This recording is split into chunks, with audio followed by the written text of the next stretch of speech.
नमस्कार दोस्तों, आप सबका फिर से एक बार स्वागत है आपके अपने चैनल धन वृद्धि ट्रेडर्स पर। चलिए देखते हैं क्या हुआ आज मार्केट में एक्सपायरी के दिन। तो सबसे पहले तो हम चलेंगे 15 मिनट के टाइम फ्रेम पर, जहाँ पर हम प्राइस एक्शन को रीड करेंगे। तो यहाँ पर मार्केट की ओपनिंग हुई, एक हल्के से निगेटिव ट्रेंड के साथ में ओपनिंग हुई। मार्केट में ऊपर जाने की एक कोशिश करी, लेकिन यहाँ पर 15 मिनट के टाइम फ्रेम पर 20 EMA से हिट होकर मार्केट ने फिर से नीचे की तरफ रुख कर दिया। मैंने कल के वीडियो में बताया था कि 20 EMA जो है वो अल्गो ट्रेडिंग में ज़्यादा यूज़ होता है, इसलिए वो एक स्ट्रॉन्ग रेजिस्टेंस और सपोर्ट के रूप में काम करता है। अब हम देखते हैं कल के हमारे लेवल का क्या हुआ। तो हमने डेली टाइम फ्रेम के ऊपर एक डिमांड जोन को आइडेंटिफाई किया था, जो है 18,204 और 18,061। इसके बीच में ये जो ग्रीन मार्किंग दिख रही है वो था डेली का डिमांड जोन। अब इतने बड़े डिमांड जोन को हम ट्रेड तो नहीं कर सकते, क्योंकि एंट्री और स्टॉप लॉस में तो बहुत ज़्यादा डिफरेंस आ जाएगा। इसलिए हमने उसे रिफाइन किया 75 मिनट्स के ऊपर, और हमने आइडेंटिफाई किया कि सबसे ज़्यादा पेंडिंग ऑर्डर जो है वो इस एरिया में थे, और एक ये एरिया था ऊपर का। बाद में हमने 15 मिनट के टाइम फ्रेम पर जाकर उसे और रिफाइन किया, और हमने डिसाइड किया कि हम अगर मार्केट यहाँ तक आता है तो इस जोन में एंट्री लेकर अपना टारगेट ले लेंगे। लेकिन हुआ ऐसे कि मार्केट ऊपर से ही इस प्रॉक्सिमल लाइन को हिट किया डेली के, और यहीं से एक रिकवरी आई, और हमारी लेवल जो थी वो अनटच रह गई। वो ये लेवल अभी भी वैलिड है। अगर देखेंगे तो मार्केट ने सेकंड हाफ में बहुत ज़्यादा रिकवरी दिखाई, और फिर से मार्केट आया है इस जोन में। अब कल यहाँ पर कोई भी सप्लाई जोन नहीं था, लेकिन आज अगर देखेंगे तो 125 के ऊपर तो नहीं दिखेगा, लेकिन 75 मिनट्स के ऊपर यहाँ पर एक सप्लाई जोन तैयार हुआ है, जिसको हम इस तरह से मार्क करेंगे, इस तरह से। और इसको हम रिफाइन करेंगे 15 मिनट के टाइम फ्रेम के ऊपर। तो इसको हम इस तरह से मार्क करेंगे। अब हमारा अजम्पशन ये है कि अगर मार्केट इस लेवल को हिट करेगा तो यहाँ से एक नीचे की तरफ रैली देगा। तो अब हम वैल्यू एंट्री और एग्जिट की वैल्यू देख लेते हैं। तो एंट्री होती है हमारी 18,351 पर, यह है उसकी एंट्री लेवल, और उसका स्टॉप लॉस आता है यहाँ पर जो है 18,367, और टारगेट जो है वो हम कम से कम 1:2 लेंगे, और इससे ज़्यादा अगर मिल रही है तो हम उसे ट्रेल करेंगे। ये हुई निफ्टी का सप्लाई जोन। और नीचे के लिए जो हमारा कल का जो मार्किंग किया हुआ जोन है वो अभी तक वैलिड है। अगर हम यहाँ पर फिर से दोबारा मार्केट आता है तो हम यहाँ पर अपनी एंट्री लेकर अपना टारगेट ले लेंगे, जो है 1:2, और ज़्यादा हुआ तो हम ट्रेल करेंगे। ये है निफ्टी के लिए हमारा प्लान। तो अब देखते हैं बैंक निफ्टी में क्या हुआ। बैंक निफ्टी में आज भी एक निगेटिव ट्रेंड देखने मिला फर्स्ट हाफ में।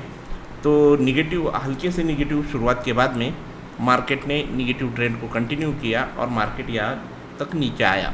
लेकिन हुआ ऐसे कि डेली टाइम फ्रेम पर 20 EMA को हिट किया, और मार्केट ने यहाँ पर एक रिकवरी दिखा दी। मैंने कल भी आपको बोला था कि 20 EMA जो है वो हर टाइम फ्रेम पर एक बहुत बड़े सप्लाई और रेजिस्टेंस की तरह काम करता है, और यहाँ पर एक अच्छी रिकवरी हमें देखने मिली। हमारी कल की जो यहाँ पर एक लेवल थी, एक सप्लाई जोन हमने कल आइडेंटिफाई किया था 75 मिनट्स का, तो वो अभी भी अनटच है, और हो सकता है कि कल अगर मार्केट और रिकवरी दिखा दे तो इस सप्लाई जोन में जो है वो प्राइस आते ही हम यहाँ पर अपना पुट वाला ट्रेड इनिशिएट करेंगे। इसकी वैल्यूज़ आप फिर से एक बार नोटिस कर लीजिए। ये एंट्री, ये स्टॉप लॉस है, और इसका टारगेट रहेगा 1:2। चलिए देखते हैं हमारे डिमांड जोन के बारे में क्या हुआ। तो हमने कल एक डिमांड जोन यहाँ पर आइडेंटिफाई किया था 125 मिनट्स के ऊपर, और हमने उसे रिफाइन किया था 15 मिनट्स के ऊपर, वो भी अभी भी अनटच है। ये रही हमारी एंट्री, ये हमारा स्टॉप लॉस, और हम कल के लिए भी इसका इंतज़ार करेंगे, या तो हम हमारे सप्लाई जोन का आने का इंतज़ार करेंगे या फिर डिमांड जोन का। जहाँ पर भी प्राइस आएगी हम वहाँ से एक ट्रेड इनिशिएट करेंगे, और हम ये मानकर चल रहे कि हमारे डिमांड जोन या सप्लाई जोन में आने के बाद में एक अच्छी रैली हमें देखने को मिल जाएगी। बाकी नया तो कोई प्राइस एक्शन हुआ नहीं है। तो ये था बैंक निफ्टी का कल के लिए एनालिसिस। चलिए एक नज़र डालते हैं फाइनेंस निफ्टी के ऊपर, यानी फिन निफ्टी के ऊपर। तो यहाँ पर भी वही सेम सिनेरियो देखने को मिला है। एक हल्के से गैप डाउन के बाद में निगेटिव ट्रेंड कंटिन्यू हुआ, और यहाँ पर सेकंड हाफ में एक अच्छी रिकवरी देखने को मिली है। तो दोस्तों बहुत बार ऐसा होता है कि फिन निफ्टी और बैंक निफ्टी ये एक दूसरे से रिलेटेड चलती है। अगर कोई भी दो सेक्टर अगर ऊपर या नीचे जाते हैं तो तीसरा उसके पीछे पीछे चला जाता है। फिर उसमें डिमांड जोन या सप्लाई जोन हो या ना हो, उससे कोई फ़र्क नहीं पड़ता। आज वैसे तो फिन निफ्टी को ऊपर ले जाने के लिए यहाँ पर कुछ भी चार्ट पर नहीं था, लेकिन निफ्टी और बैंक निफ्टी में आई रिकवरी ने इसे भी एक सहारा दिया और इसे भी ऊपर लेके गए। हमने इसमें कल आइडेंटिफाई किया था कि 75 मिनट पर हमने एक सप्लाई जोन मार्क किया था, और 15 मिनट में जाकर उसको हमने रिफाइन भी किया था। ये रहे उसके एंट्री और स्टॉप लॉस। तो ये आज अनटच रहे, तो ये लेवल कल के लिए भी वैलिड है। हम मानकर चल रहे कि यहाँ पर अगर प्राइस आती है तो यहाँ से हमें नीचे की ओर एक अच्छी रैली दिखने को मिल सकती है। तो ये रहे हमारे एंट्री और स्टॉप लॉस। तो नीचे चलते हैं। तो हमने यहाँ पर डेली टाइम फ्रेम के ऊपर एक जोन मार्क किया था, और उसको हमने 15 मिनट पर जाकर रिफाइन भी किया था, और हमने उसके एंट्री और स्टॉप लॉस भी डिसाइड किया था।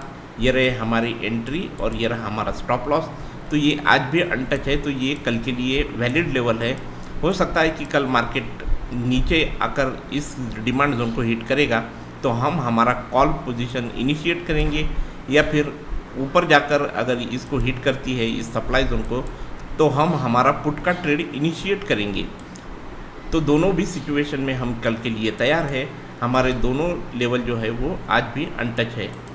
अब बात करते हैं कुछ स्टॉक्स की। तो कल हमने आपको सजेशन दिया था कि यूनाइटेड स्पिरिट्स का अगर इस लेवल में आती है तो हम उसका एक पुट का ट्रेड इनिशिएट कर सकते हैं। हमने इसमें दो लेवल दिए थे, एक 842 का जो एग्रेसिव ट्रेडर्स के लिए, और 846 का जो था वो कंजर्वेटिव ट्रेडर्स के लिए। छोटे टाइम फ्रेम पर जाकर देखते हैं कि असल में हुआ क्या। तो जैसे ही 842 के लेवल को इसने टच किया तो यहाँ से एक निगेटिव जो है वो ट्रेंड देखने को मिला है, और उसी जगह पर यहाँ पर एक कंसोलिडेशन शुरू हुआ है। तो हम उम्मीद कर रहे हैं कि कल के दिन यहाँ से एक सीधा नीचे की ओर एक रैली देखने को मिल सकती है।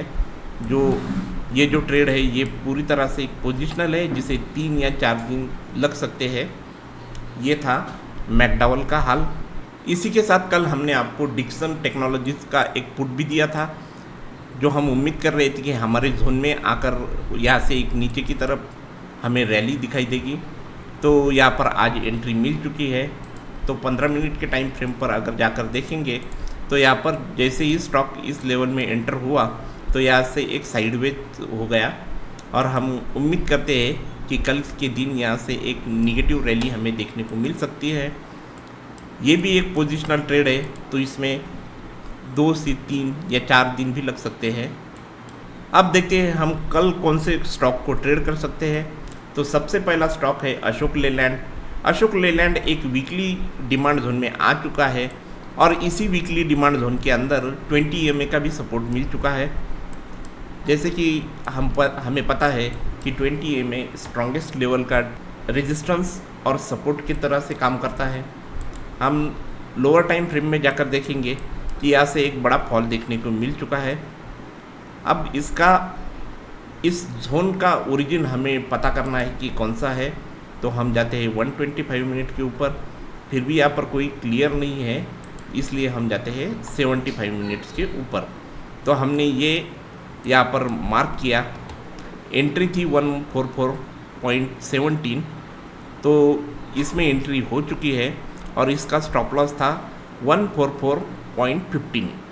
बहुत ही कम स्टॉप लॉस था और जैसे ही प्राइस इस जोन में आई तो यहाँ से एक अच्छी रिकवरी हमें देखने को मिल गई है। अगर कल किसी भी वजह से ये स्टॉक नीचे आता है तो हम यहाँ पर इस जोन के अंदर या फिर इस जोन के अंदर फिर से एक एंट्री इनिशिएट कर सकते हैं। इसके लेवल आप नोट कर लीजिए। ये एक अच्छा ट्रेड हो सकता है जो 1:3 या 1:4 तक का टारगेट इजीली दे सकता है। अगला स्टॉक जो है वो है फेडरल बैंक का। फिर ये है फेडरल बैंक का वीकली टाइम फ्रेम और ये है उसका वीकली डिमांड जोन। हम यहाँ पर देख सकते हैं कि कई दिनों से इसमें कंटिन्यू एक सेलिंग प्रेशर बना हुआ है और स्टॉक नीचे की तरफ ट्रैवल कर रहा है और आज हमें इस वीकली डिमांड जोन के अंदर एंट्री मिल चुकी है। इसको हम डेली टाइम फ्रेम के ऊपर देख सकते हैं कि ये कितना बड़ा सेलिंग प्रेशर यहाँ पर था। अब जाते हैं हम हमारे लोअर टाइम फ्रेम यानी 125 मिनट्स के ऊपर और यहाँ पर हमारी एंट्री रिफाइन करते हैं। यहाँ पर कुछ अच्छा नहीं दिख रहा है। अब जाते हैं 75 मिनट्स के ऊपर, तो हमें यहाँ पर एक एंट्री दिख चुकी है। तो ये है उसकी एंट्री और आज इस स्टॉक में हमें एंट्री मिल चुकी है। असल में एंट्री यहाँ पर थी अपनी और स्टॉप लॉस था ये, लेकिन कल भी इस स्टॉक में हमें एंट्री मिल सकती है। CMP के ऊपर हम इसको बाय कर सकते हैं। टारगेट जो रहेगा उसका 127 के अराउंड हम ले सकते हैं। तो एक अच्छा 1:3 वाला ट्रेड हमें यहाँ पर देखने मिल सकता है। तो दोस्तों ये था कल के लिए एनालिसिस। आशा करता हूँ कि आपको ये एनालिसिस पसंद आएगा। अगर आपको ये पसंद आता है तो कृपया लाइक कीजिए, शेयर कीजिए और हमारे चैनल को सब्सक्राइब कीजिए। साथ ही अपनी कुछ स्टॉक रिलेटेड या इंडेक्स रिलेटेड कुछ भी क्यूरी हो तो आप हमें कमेंट में पूछ सकते हैं। और अगर आपका स्टॉक का एनालिसिस चाहते हैं तो आप हमें वैसी रिक्वेस्ट कर सकते हैं। हम उस पर एक डेडिकेटेड वीडियो भी बना कर देंगे आपको। तो चलिए, ट्रेड वेल, ट्रेड सेफ। जय हिंद, वंदे मातरम।